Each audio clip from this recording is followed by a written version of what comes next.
Marwadi university మంచి భవిష్యత్తు కోసం తెలుగు విద్యార్థులు ఇష్టపడే యూనివర్సిటీ. కాల్ 9059052378 9059052379.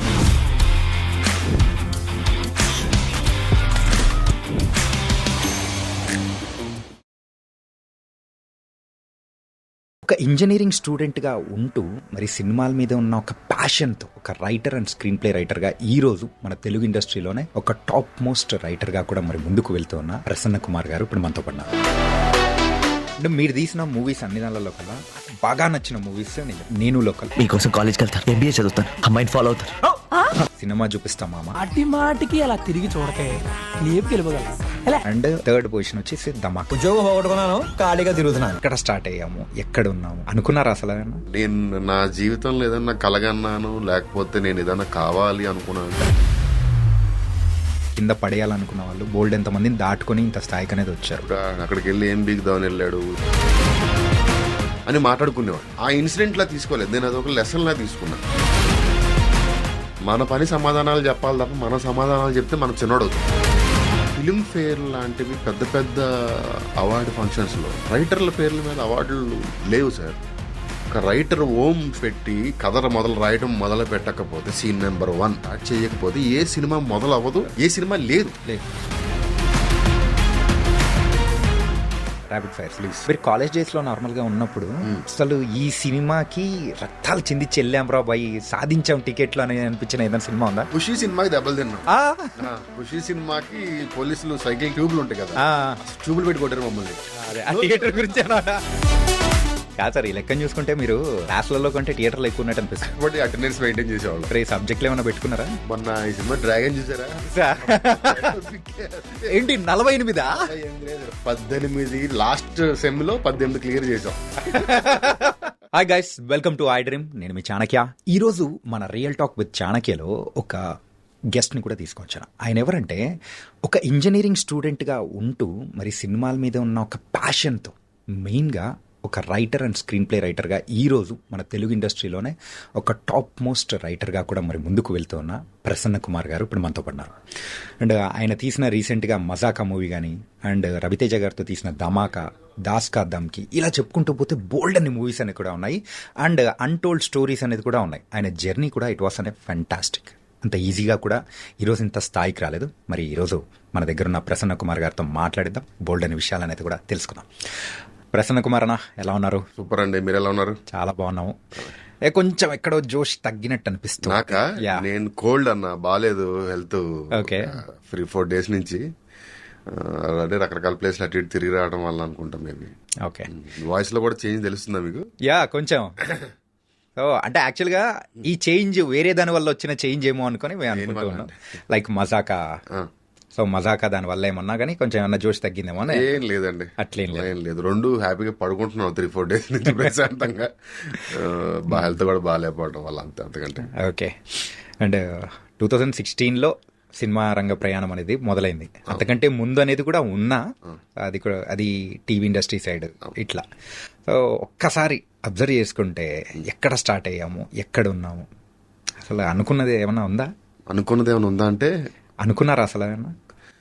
ఉండాలి. నేను నాకు ఊహ తెలిసినప్పటి నుంచి, నాకు ఊహ తెలియటం, నాకు సినిమా మీద ఇష్టం కలగటం ఒకటే. ఎప్పుడు జరిగిందన్నది నేను చెప్పలేను. అంత నాకు ఊహ తెలిసినప్పటి నుంచి ఉంది దాని మీద పిచ్చి. బట్ అది ఏ ఫామ్ లో అంటే, అప్పటి నుంచి సినిమా అంటే ఫ్యాసినేషన్. బట్ అది ఒక ప్యాషన్ కింద మారడానికి ఒక ఏజ్ పట్టింది, కానీ నాకు చిన్నప్పటి నుంచి ఆ ఫ్యాసినేషన్ ఉంది. బట్ వచ్చాను. నేను నా జీవితంలో ఏదన్నా కలగన్నాను, లేకపోతే నేను ఏదన్నా కావాలి అనుకున్నాను అంటే, అన్ని కోరికలు కలిపి ఒకటే ఇది సినిమా. సో అంటే నేను ఎక్కడి వరకు వెళ్తాను ఏంటి అన్నది అది ఊహించుకోం, కానీ సినిమా ఇండస్ట్రీలో ఉండాలి అన్నది మాత్రం ఉంది. అప్పుడు అదే జరుగుతుంది. ఓకే, దేవుడి దయ వల్ల. సో ఈ మధ్యలో ప్రయాణంలో ఖచ్చితంగా మనకు కావాలనుకున్న వాళ్ళు అండ్ మనల్ని కింద పడేయాలనుకున్న వాళ్ళు బోల్డ్ ఎంతమందిని దాటుకొని ఇంత స్థాయికి అనేది వచ్చారు. ఒకసారి అరే మనల్ని పడేయాలనుకున్న వాళ్ళని ఒక్కసారి వాళ్ళని చూసినప్పుడు కానీ అరే మీ రియాక్షన్ ఎలా ఉంటుంది అసలు? నేను సినిమా చూపిస్తున్నా ముందు కొంతమంది ఇప్పుడు అక్కడికి వెళ్ళి ఏం బీగుదామని వెళ్ళాడు, జబర్దస్త్ వదిలేసి వెళ్తే అక్కడికి వెళ్ళి ఏం బీగుదాం అనుకున్నా, ఇక్కడే అలా మేనేజ్ చేస్తున్నా అది ఇది అని అంటే, ఇప్పుడు ఏంటి వాళ్ళకి నేను అవైలబిలిటీలో లేకపోవడం వల్ల వచ్చిన ఇరిటేషన్ అది అని మాట్లాడుకునేవాళ్ళు. మాట్లాడి ఇలా అదే నిన్నటిదాకా నువ్వు లేకపోతే మేము లేమన్నారు, మనం బయటకు వచ్చేసరికి ఇలా మాట్లాడుకుంటున్నారు, వీళ్ళకి సినిమా కొట్టి చూపించాలి అన్న ఫీలింగ్ ఉండేది. సినిమా జరుగుతున్నంతసేపు సినిమా కొట్టిన తర్వాత ఫోన్ చేసి ఏమన్నా అందాం అనిపించేది. కానీ ఫస్ట్ సినిమా సక్సెస్ అయిన తర్వాత ఇక ఆల్రెడీ మెసేజ్ వెళ్ళిపోయింది కదా, ఇంకా మళ్ళీ మనం కిందకి దిగి వాళ్ళతో మాట్లాడాల్సిన అవసరం లేదు కదా అనిపించింది. సో అది ఆ ఇన్సిడెంట్ లా తీసుకోలేదు, నేను అది ఒక లెసన్ లా తీసుకున్నా. మనం పని చేసుకుంటూ వెళ్ళిపోతే మన పని సమాధానాలు చెప్పాలి తప్ప మన సమాధానాలు చెప్తే మనం చిన్నోడవుతాం అంతే. సో అందుకోసం అని చెప్పేసి అంతే, మనం కిందకి లాగాలి అని చూస్తే ఆడి కింద ఉన్నాడు మనం లాగుతున్నాడు అనుకోవాలి అంతే. సూపర్. అంటే అన్న మీకు త్రినాథరావు గారికి సో ఏంటి కనెక్షన్ ఏంటి మీ ఇద్దరిది? మాత్రం ఒక కాంబినేషన్ సెట్. అవునండి, అది ఎందుకో కుదిరింది సార్. నాకు నా అదృష్టం అంటే, నాకు ఇప్పుడు మనం ఒక గోడెక్కాలంటే తాడుపట్టుకుంటాం కదా, సో అలాంటి నాకు నేను ఎక్కాలనుకున్న ఈ సినిమా లైఫ్ కి ఆయన నాకు అలాంటి ఒక నిచ్చెన ఒక తాడో వేసినట్టు అని ఫీల్ అవుతాను నేను. అది కూడా కంఫర్టబుల్ గా నా గ్రిప్ జారకుండా నేను ఎలా అడుగులు నా అడుగు ఎంత లెంగ్త్ ఉంటుందో అంత లెంగ్త్ లో ఇద్దరికి కుదిరింది అలా మ్యాచ్. అది అంటే కొన్ని నేను ఇండస్ట్రీలో చూస్తా సార్, నాకు చాలా క్లోజ్ ఫ్రెండ్స్, వాళ్ళు టాలెంటెడ్, వాళ్ళ డైరెక్టర్ని చెయ్యాలి, వాళ్ళ డైరెక్టర్గా మనం సెట్ చేద్దాం చాలా ట్రై చేస్తాం, కొన్ని ఎక్కవు, విశ్వ ప్రయత్నం చేస్తాం. అంటే చేతి దాకా వచ్చి రేపు అనౌన్స్మెంట్ వరకు వచ్చి ఆగిపోతాయి తప్ప ఇద్దరు ముగ్గురు ఉంటారు నా ఫ్రెండ్స్ లిస్ట్ లో సాలిడ్ టాలెంట్ ఉండి కూడా చేయలేని వాళ్ళు. కొన్ని కలవు, కొన్ని మా ఇద్దరికి ఎందుకో కలుస్తాయి. మేము ఇద్దరం ఇవాళ అనుకుంటే రేపు సినిమా ఎక్కుతుంది. అది మేబీ నేచర్ కావచ్చు, మా ఇద్దరు హారోస్కోప్ కావచ్చు, లేకపోతే మా ఇద్దరు సింక్ కావచ్చు, అన్ని కలిపి మా ఇద్దరికి అలా కుదిరింది అంతే. ఓకే. ఎప్పుడైనా కానీ మీరిద్దరు అంటే కత్తికి సుత్తికి ఉన్నంత కాంబినేషన్ ఇద్దరిది అట్లే ఉంటది.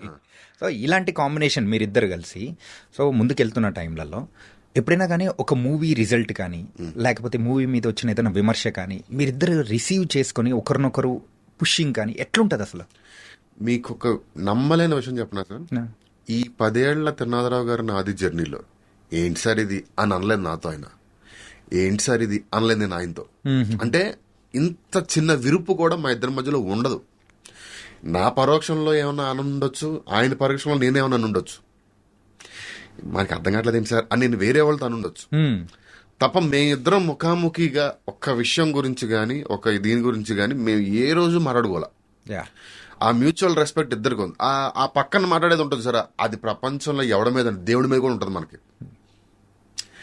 అది పార్ట్ ఆఫ్ ది లైఫ్. అది దాన్ని కన్సిడర్ చేసి దాన్ని హైలైట్ చేసే విషయం కాదు.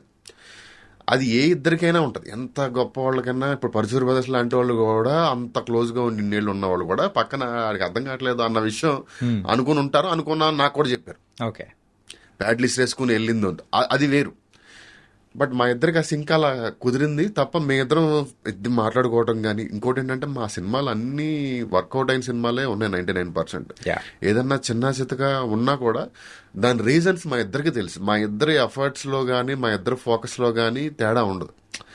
సంబడి ఎల్స్ ఇన్వాల్వ్మెంట్ లో కానీ లేకపోతే వేరే వాళ్ళ జడ్జిమెంట్ తీసుకున్నప్పుడు చిన్న వాటిలో జరిగినాయి అని ఉంటే దాని రీజన్లు మాకు తెలుసు. బట్ ఇద్దరు పెట్టే 100% ఎఫర్ట్స్ లో ఏ మాత్రం కాంప్రమైజ్ ఉండదు అన్న విషయం నా గురించి ఆయన గురించి మాకు తెలుసు. సో ఇద్దరు కంప్లైంట్స్ ఉండవు. ఓకే. అంటే మీరు తీస్తున్న కంప్లీట్ ఫస్ట్ మూవీ నుంచి సో ఇప్పటి వరకు మీ మూవీస్లలో కూడా రైటింగ్లలో ఒక్కొక్క మూవీకి ఒక్కొక్క డిఫరెన్స్ అనేది కూడా కనిపిస్తూ ఉంటుంది. ఏంటంటే కంప్లీట్ ఒక మాస్ ఎలిమెంట్స్తో జోడుకున్న కంప్లీట్ ఒక ఎంటర్టైనర్ అనేది కూడా ఇస్తూ ఉంటారు. సో ఇలా ఎంటర్టైనర్లు రాయడం, అది కూడా మాస్ ఎలిమెంట్స్తో కూడుకున్న ఎంటర్టైనర్ రాయడం చాలా కష్టం. సో దీనికి సపరేట్గా మీకు ఎక్కడి నుంచి అంటే ఆ ఒక పవర్ అనేది కూడా గ్రాస్ప్ చేసుకున్నారు? మెయిన్గా ఏం లేదండి, కొంచెం అంటే మన ఏ సినిమా అయినా మన తాలూకు ఎక్స్టెన్షనే సార్. మనకి ఏ క్యారెక్టర్ అయినా మన తాలూకు ఎక్స్టెన్షనే ఉంటుంది. మా కాలేజ్ ఫ్రెండ్స్, స్కూల్ ఫ్రెండ్స్ కానీ లేకపోతే నాతో 10 ఏళ్ల నుంచి ఇండస్ట్రీలో ఉన్నవాళ్ళు కానీ నా సినిమాలో హీరోలు మాడుతుంటే నేనే మాట్లాడినట్టు నువ్వు మాడుతున్నట్టు ఉందిరా బాబు అంటారు. సో అది తెలియకుండా మనలో నుంచి వచ్చిందే అయి ఉంటుంది. దానికే స్పెషల్ ఎక్సర్సైజ్ ఇది కూడా ప్రత్యేకంగా ఏం లేదు అని అనుకుంటున్నా. అంటే ఇప్పుడు అందులో హీరోయిన్ ఇలా ఒక అమ్మాయి నాతో మాట్లాడితే బాగుండో అన్నది నాలో ఉన్న ఇది ఒక విలన్ కూడా నాలో ఉన్న సైకిల్ ఉన్న భాగం వాళ్ళందరూ కొత్తగా ఎక్కడి నుంచో మనం తీసుకురాలేం. ఒకవేళ కొత్త క్యారెక్టర్ పుట్టించినా ఆ క్యారెక్టర్ కి మన తాలూకు ఫ్లేవర్ అంటుకుంటుంది. నాదే కాదు, ఎనీ ఫర్ దట్ మ్యాటర్ ఎనీది. ఇప్పుడు మీరు శంకర్ గారి సినిమాలు చూస్తే ఆయన సినిమాలో హీరోలు విలన్లు కథలు తాలూకు ఫ్లేవర్ ఒకటి ఉంటుంది చూసారా, అది శంకర్ గారి తాలూకు యాక్షన్. మీకు ఎగ్జాంపుల్ కోసం చెప్తుంది, కంపారిజన్ ఏం లేదు. అట్లాగా ఇప్పుడు రాజమౌళి గారి సినిమాలో విలన్లు ఒకలా బిహేవ్ చేస్తారు, ఒకలా ఉంటారంటే తెలియకుండా అందులో ఆయన విలన్ నిజాన్ని అలా చూడాలనుకునేది ఉందో అది అది అది ఆ ఫ్లేవర్ మన బాడీలోంచి వస్తుంది. మనం ఓన్లీ క్యారెక్టరైజేషన్ రాస్తాం, క్యారెక్టర్ బిహేవియర్ మాత్రం మన మన మన కోపం, మనం ఇలాంటి కోపం చూపించాలంటే ఎలా అన్నది మన దాంట్లో నుంచి వస్తుంది. ఓకే, అంటే సిచ్యువేషన్స్ తగ్గట్టు, సో ప్రెసెంట్ ఇప్పుడున్న ట్రెండ్కి తగ్గట్టు స్టోరీస్ అనేది మీరు ప్రిపేర్ చేస్తుంటారా, లేకపోతే ఎలా దీని తగ్గట్టు ఎట్లా ప్రిపేర్ చేస్తుంటారు మెయిన్గా? ఓన్లీ ఎక్సైట్మెంట్ సార్, ఇది బాగుంటుంది చెప్తే ఇది వర్క్ అవుతుంది అన్నది, అది కథ చెప్పాలి అన్న ఎక్సైట్మెంట్ వస్తే ఎక్సైట్మెంట్ ఫ్యాక్టర్ బట్టి కొన్ని కథలు అనుకుంటాం, కొన్ని 1 వీక్ ట్రావెల్ అవుతాం, కొన్ని 1 మంత్ ట్రావెల్ అవుతాం, కొన్ని 3-4 మంత్స్ కూడా ట్రావెల్ అవుతాం. ఒక కథ అయితే ఆల్మోస్ట్ హీరో గారు ఓకే అని లొకేషన్ చూడడానికి వెళ్ళిన తర్వాత సరిపోవట్లేదు అనిపించి ఆపేసాం. బట్ అంతే, ఆ ఎక్సైట్మెంట్ ఉంది, ఈ సినిమా కరెక్ట్ గా కూర్చుంటుంది అన్న ఎక్సైట్మెంట్ వస్తే సినిమా ముందుకు వెళ్తాం, లేను ఆపేస్తాం లేకపోతే. ఓకే, సో ఇట్లాంటి సందర్భాల్లో అవుతూ ఉంటుంది. అంటే మీరు తీసిన మూవీస్ అన్ని దానిలో కల్లా సో నాకు బాగా నచ్చిన మూవీస్ నేను చెప్తాను. నేను లోకల్, సినిమా చూపిస్తా మామ, అండ్ 3rd పొజిషన్ వచ్చేసి ధమాకా. సో ఈ మూడు డిఫరెంట్ మూవీస్. నేను లోకల్ గురించి మాట్లాడుకుందాం. అసలు నేను లోకల్ అనేది మెయిన్గా అది ఎట్లా మెటీరియలైజ్ అయింది? మెయిన్గా నానిగారి దగ్గర విషయానికి ఒక స్టోరీ వెళ్తున్నాం అంటే అబ్వియస్లీ ఆయన ఇన్వాల్వ్మెంట్ కానీ దాని తగ్గట్టు ఇచ్చే ఇన్పుట్స్ కానీ అది వేరుగా ఉంటాయి అంటారు. సో దాని తగ్గట్టు మార్చిన సందర్భాలు యాక్చువల్గా అన్ని నేను లోకల్ టైంలో నాని గారు అసలు ఇన్వాల్వ్ అయింది కానీ కథ అంటే వెళ్ళి ఒకరోజు ఒక 40 minutes కథ చెప్పాను, బాగుంది వస్తున్నా అన్నాడు. రాజుగారితో మాట్లాడుకున్నాం, నాకు అంతకుముందు నాన్నగారు పరిచయం ఉన్నారు, మాట్లాడుకున్నాము, ప్రొసీడ్ అయిపోయాం. ఫుల్ కథ చేసి ఫైనల్ వెర్షన్ వెళ్ళి చెప్పాం. ఓకే అన్నారు, ప్రొసీడ్ అన్నారు, ఏ కరెక్షన్ ఏం లేదు, ఆయన అంతా ప్రొసీడ్ అయిపోయాం. బట్ మ్యాటర్ ఆఫ్ ఫ్యాక్ట్ ఏంటంటే మేము అనుకున్న స్టార్ట్ చేసిన కథ అది కాదు, వేరే ఇంకొక అంటే కథ అదే ఐడియా అదే. ఇప్పుడు అందరూ నవీన్ చంద్ర గారి క్యారెక్టర్ ఏదైతే ఉందో అది కొంచెం ఫస్ట్ ఎక్కువ ఉంది. ఒక ప్రేమదేశంకి కొంచెం కమర్షియల్ మాస్ వర్షన్ లాంటిది, అంటే సేమ్ ఐడియా కాదు, బట్ ఇద్దరు ఈక్వల్ గా జెన్యున్ గా లవ్ చేసిన ఇద్దరు మధ్యలో ఒక అమ్మాయి ఉండి ఈ క్యారెక్టరైజేషన్ కి ఆ క్యారెక్టరైజేషన్, ఇప్పుడు క్యారెక్టరైజేషన్ సేమే. నేనేమి చేయను అనుకునే ఒక హీరో నాని ఏదన్నా చెయ్యాలి, అమ్మాయి అడిగితే అమ్మాయి కోసం, అమ్మాయి అడగకపోయినా అనుకునే ఇంకొక. సో వాళ్ళిద్దరం మధ్యలో వీడిది పాయింట్ ఆఫ్ వ్యూ కరెక్టే, వాడిది కరెక్టే, ఎలాగా అన్న దాంట్లో వెళ్ళాం. బట్ ఒక పాయింట్కి వెళ్ళిన తర్వాత దాన్ని ఏమంటే డ్రామా సరిపోవట్లేదు అన్న ఫీలింగ్ వచ్చింది.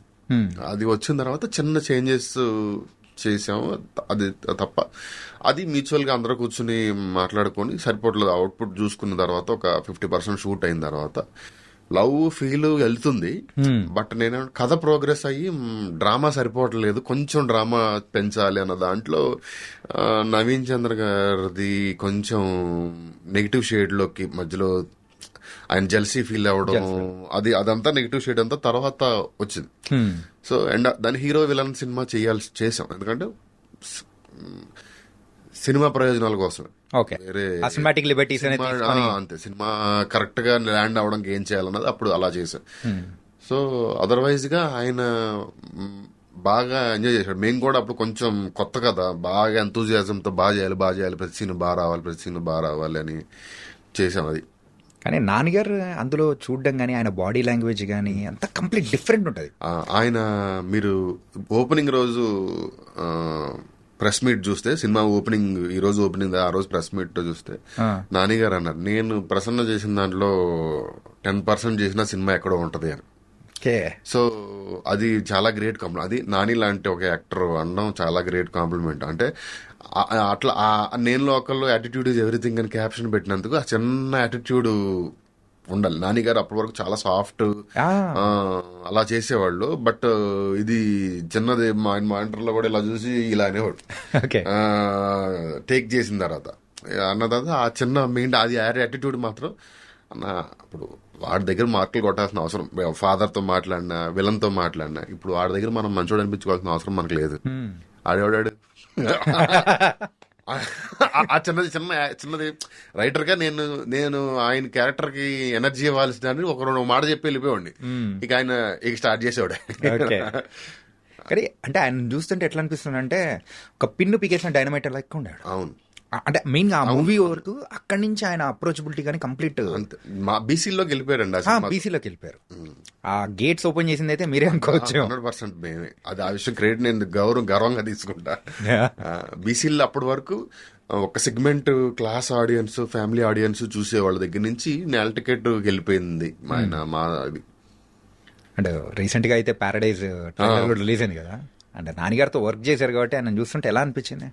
ఆయనకి నాకు సినిమా తప్ప వేరే ఏం తెలియదు సార్. పిచ్చి సినిమా అంటే పిచ్చి అంటే నాకు తెలిసి హీరోస్లో అన్ని కథలు వినేంత హీరో నేనైతే ఎవరిని చూడలేదేమో అని చెప్పొచ్చు. అంటే షూట్ అయిపోతే అందరూ టైర్డ్ అయిపోయాం, రెస్ట్ తీసుకుందాం అనుకుంటారు కదా. టైర్డ్ అయిపోయాం, వెళ్ళేసి పడుకునేసరికి 9 అవుద్ది, 6 to 9 కథ వచ్చు కదా అనుకుంటాడు. ఫ్లైట్ ఉంది, 1 hour గ్యాప్ ఉంది, ఈ లోపు పిలిచి కథ వచ్చు కదా. లేదా ఏదో పెళ్ళి ఉంది, పెళ్లికి వెళ్ళి వస్తాం, అక్కడ పెళ్లిలో ఒక 1 hour తక్కువ ఉంటే ఇక్కడ వచ్చి కథ వచ్చు కదా. నేను యాక్టర్స్ హీరోల దగ్గర నేను కోరుకునేది కూడా వాళ్ళు ఇన్వెస్ట్ చేసేది ఏంటి సార్ హీరోలు? ఓన్లీ కథ వినడానికి వాళ్ళు ఇచ్చే టైం తప్ప వాళ్ళ కెరియర్ మీద ఇన్వెస్ట్ చేసేది వర్క్ చేయడం మొదలుపెట్టిన తర్వాత చేసే వర్క్ ఓకే, అది వాళ్ళ డ్యూటీ, వాళ్ళ జాబ్. బట్ వాళ్ళు ఎక్స్ట్రా ఇన్వెస్ట్ చేసేది ఏంటంటే కథలు వినడానికి. నెంబర్ ఆఫ్ కథలు ఓపిక చాలా 100 కథలు ఉంటే 90 రాడ్లు ఉంటాయి. ఆ 90 రాడ్లని తట్టుకుంటే మంచి కథలో 10 దొరకవచ్చు, లేకపోతే 5 కథలు దొరకవచ్చు. సో ఆ 5 కథ మంచి కథలు మిస్ అవ్వకుండా ఉండడం కోసం ఆయన నెంబర్ ఆఫ్ కథలు అసలు ఆయన విన్నట్టు నాకు తెలిసి ఎవరు వినరేమో. నేను లోకల్ సక్సెస్ అయిన తర్వాత మళ్ళీ ఏమన్నా ఆయనతో ఇంకో స్టోరీ చెప్పడం కానీ 1-2 అనుకున్నాం కానీ కుదరలేదండి అది. అంటే అప్పుడు ఏమవుద్దంటే సార్, హీరో ఆ దగ్గరలో చేసే జోనర్ లాంటిది అతను ఒక యాక్షన్ చేస్తున్నాను అనుకోండి, మనం ఒక జోనర్ యాక్షన్ చెప్తే అది ఇప్పుడు నేను యాక్చువల్గా వేరే ఒక విలేజ్ యాక్షన్ చెప్పాను. అప్పటికి ఈ వదిలి గారి ముందు సినిమా అదేంటది మన అంటే సుందరం శ్రీకాంత్ వదిలి దసరా ఆల్రెడీ జరుగుతుంది. సో అందులో కూడా లుంగి ఆ మేసం అది ఉంది, ఇమ్మీడియట్ గా అవుతుంది. ఇంకో నువ్వు చేసుకునిరా ఎక్కడన్నా ఇంకో సినిమా చేద్దాం టైం అలా మిస్ అయినాయి తప్ప అది అలా అలా అలా అలా అది ఉంటుంది హీరోలకి. వాళ్ళు ఎంటర్టైనర్ చేస్తున్నారు అనుకోండి, మనం ఇమ్మీడియట్ గా ఎంటర్టైనర్ చెప్తే వాళ్ళు వేరేది ఇంకోటి ఏదో ఉంటది. వాళ్ళ ప్లానింగ్ ఒకటి ఉంటుంది. ఓకే. అండ్ సెకండ్ వచ్చేటప్పటికి సినిమా చూపిస్తాం మామ, అది సినిమా ఇండస్ట్రీలోకి వచ్చేటప్పుడు అది మీకు ఒక గోల్డెన్ పాస్. హిట్ అయితే ఉంటాం, లేకపోతే మళ్ళీ ఏంటి అనే టైప్ ఆఫ్ సిచ్యువేషన్. ఎవరైనా కానీ ఒక డెబ్యూ ఇచ్చేటప్పుడు యాక్టర్స్ దగ్గర నుంచి రైటర్స్ కానీ ఎవరైనా కానీ. సో మరి వేరే మూవీస్ అంటే ఇప్పుడు తీస్తున్న మూవీస్కి అండ్ ఫస్ట్ మీరు తీసిన మూవీకి ఆ కష్టపడడంలో కానీ సో డిఫరెన్స్ వైజ్ కానీ ఏమనిపించింది? ఏదైనా ఉందా? ఏం కష్టపడడంలో మార్పు ఉండదండి, డెఫినెట్గా ఉండదు. ఎందుకంటే ఆ మార్పు ఉంది అంటే మనం రిలాక్స్ అయిపోయామని అర్థం. మనం రిలాక్స్ అయిపోయామంటే షెడ్కి వెళ్ళిపోతామని అర్థం. రిలాక్స్ అవ్వదు. ఆ రోజుకి నిలబడాలి అన్నది తపన ఉంటుంది. ఈ రోజుకి వచ్చిన పేరు చెడగొట్టుకోకూడదు అన్న తపన ఉంటుంది. ఓకే. ఇంకోటి ఏంటంటే ఈ సినిమా తేడా వస్తే మనం ఏమవుతాం, మళ్ళీ ఎక్కడికి వెళ్తాం అన్న భయం ఒకటి ఉంటుంది. అప్పుడు భయం ఉండదు. అప్పుడు ఓన్లీ నిలబడాలన్న ఆశ, తాపత్రయం, తపన ఉంటుంది. బట్ ఈ రోజుకి ఏంటంటే ఉన్నది నిలబెట్టుకోవాలి, పాడు చేయకూడదు అది ఉంటుంది. ఏదో ఒక డ్రైవింగ్ ఫోర్స్ ఉంటుంది మనం నడపడానికి. కానీ ఫస్ట్ దాంతో కంపేర్ చేసుకుంటే ప్రెషర్ అయితే ఇప్పుడే ఎక్కువ ఉంటుందేమో కదా. ఇప్పుడు ప్రెషర్ ఉంటుంది, అప్పుడు కోల్పోవడానికి స్టేక్స్ ఏం లేవు కదా మన. అట్లా కాబట్టి ఆల్రెడీ వాళ్ళ అబికా గౌర్ గారు అండ్ రాజ్ తరుణ్ వాళ్ళది సూపర్ కాంబినేషన్. ఆల్రెడీ ఉయ్యాల జంపాల సక్సెస్ కొట్టింది, కానీ అక్కడికి ఇక్కడికి చూస్తే ఒక మాస్ సినిమా, ఒక క్లాస్ సినిమా, రెండు కాంట్రాస్ట్. అసలు కాంట్రాస్ట్ది ఆయనతో కొట్టాలని ఎలా అనిపించింది అసలు? తెలీదు సార్, దిగాము. నాతో మన సౌత్ హెడ్ మన నిమ్మకాయల ప్రసాద్ గారు ఉంటారు. ఆయన ఉయ్యాలు చంపాలని దగ్గరికి ఎగ్జిక్యూట్ చేసిన వాళ్ళు ఆయన కూడా ఒకళ్ళు స్క్రిప్ట్ లో, కరెక్షన్స్ లో కానీ అన్నిట్లో. ఆయన ఒకసారి మా సెట్కి వచ్చినప్పుడు మామ వసంత మామ సాంగ్ హవిక నోట్లో రోజ్ ఫ్లవర్ పెట్టుకొని చిన్న ఇక్కడ వరకు స్కర్ట్ వేసుకుని వీడేమో కర్చీఫ్ కట్టుకుని డాన్స్ చేస్తూ ఉంటారు. ఎలా చూసుకున్నాను రా మిమ్మల్ని, ఇలా తయారయ్యారేంట్రా. పైగా అదంతా చూసి చిన్న చిన్న సినిమాలు కొన్ని ఏవో మాస్ ఫిల్మ్స్ అని చేసి ఫ్లాప్ అయిపోయి పిచ్చి సినిమాలు రిలీజ్ కూడా అవ్వవు కదా, ఆ కేటగిరీలోకి వెళ్ళిపోద్ది అనుకున్నారంట కొంతమంది. ఏదో పిచ్చి సినిమా చిన్నపిల్లల్ని తీసుకొచ్చి వాడికి మాస్కి ఏంటి సంబంధం, వాడి చేత ఏవేవో చేపిస్తున్నారు అని ఫీల్ అయ్యాము. బట్ సినిమా చూసిన తర్వాత ప్రూవ్ మీ రాంగ్ అన్నది అది నేను కాంప్లిమెంట్ లా తీసుకుంటా. అంటే మేము ఒకటి నాకు కూడా ఏం చేస్తామో తెలియదు అన్న, first cinema what best we can do అన్నది చేసుకుంటూ వెళ్ళాము. బట్ ప్రయత్నాల నిజాయితీ ఉండి సక్సెస్ అయింది సినిమా, అన్ని కుదిరింది దానికి.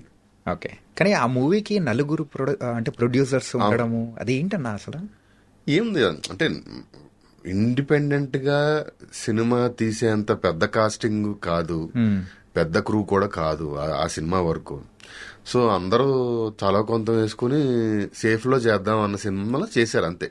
ఓకే, కానీ బొమ్మ సూపర్ హిట్ అయింది. ఆ టైటిల్ కూడా అప్పుడు రేస్ గుర్రం రిలీజ్ అయ్యి ఆ సాంగ్ లో మంచి ఫేమస్ అయింది కాబట్టి అది తీసుకొచ్చి థియేటర్ లోంచి బయటకు వచ్చి రేస్ గుర్రం చూసాము. అటు ఆ పాట వచ్చింది, పాట చూసి సినిమా చూసి బయటికి రాగానే ఫోన్ చేసి ఛాంబర్ లో రిజిస్ట్రేషన్ చేయించమంటే థియేటర్ లో నుంచే ఫోన్ చేసాం, బయటకు వచ్చి కూడా కాదు. సో రిజిస్టర్ చేయించేయండి. చేయండి. ఓకే, అంటే థర్డ్ మూవీ ధమాకా సార్. అసలు ఆ మూవీ 100 crores క్లబ్ చేరుతుందని అసలు అనుకున్నారా?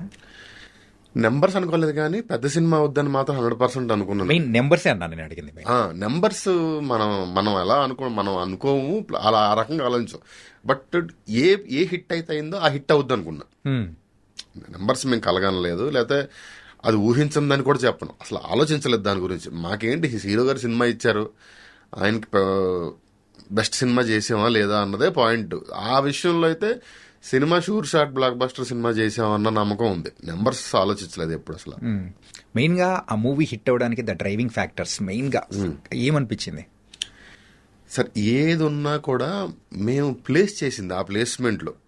ఇప్పుడు ఆ సినిమాలో బ్యూటిఫుల్ సాంగ్స్ ఉన్నా, హీరోయిన్ ఉన్నా, డాన్స్లు ఉన్నా, ఏది ఉన్నా కూడా రవి గారు అంత ఎనర్జెటిక్ గా అంత ముందు ఎప్పుడు చేయలే. ఆ సాంగ్ నాకు పల్సర్ బైక్ గుర్తుంది. పల్సర్ బైక్ అసలు రవితేజ, నేను చెప్తానంటే ఇండస్ట్రీలో రవితేజ గారు రన్ చేసినట్టు చాలా తక్కువ మంది రన్ చేస్తారు. కుర్రోళ్ళు 25 ఏళ్ళు కుర్రోళ్ళు కూడా ఎవరు రన్ చేయలేదు. అంత స్పీడ్, అంత ఎక్సర్సైజ్ చేస్తారు, అంత ఫిట్నెస్ మెయింటైన్ చేస్తారు, కొండెక్కాలని ఇలా పరిగెడతారు.